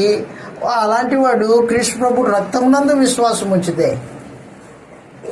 దేవుని కుమారుడని యేసుప్రభునందు విశ్వాసం ఉంచితే, బాప్తిస్మంలో మనస్సాక్షిని యేసుప్రభు రక్తము ద్వారా శుద్ధి చేస్తున్నాడు దేవుడు. ఎప్పుడైతే శుద్ధి చేయబడిందో మనస్సాక్షి నిర్మలంగా మారింది.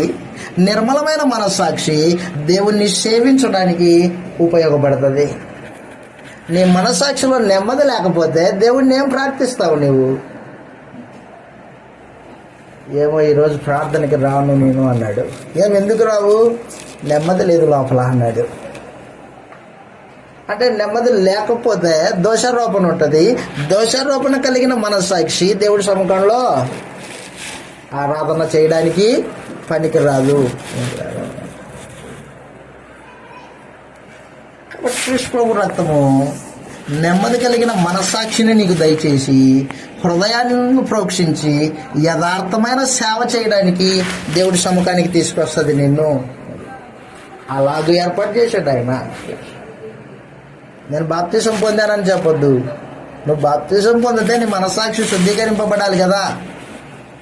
పాపాలు జ్ఞాపకానికి రాకుండా ఉండాలి. పాపాలు జ్ఞాపకానికి వస్తున్నాయంటే అర్థం ఏంటి? దేవుని ఉగ్రత నీ మీద ఉందని అర్థం. అది బాప్తిసంగా లెక్కలోకి రాదు. మరి ఏమైపోతావు చస్తే? కాబట్టి దయతో గుర్తించండి. ఇంకా 5 కార్యక్రమాలు ఉన్నాయి. మనం ఇందాక చూసింది ఒక 2, ఇంకా 5 ఉన్నాయి. మరలా వచ్చినప్పుడు దాని గురించి మీతో మాట్లాడతాను. ఓపిక విన్న మీ అందరికీ ప్రభు నామమున వందనములు తెలియజేస్తూ ఉన్నాను.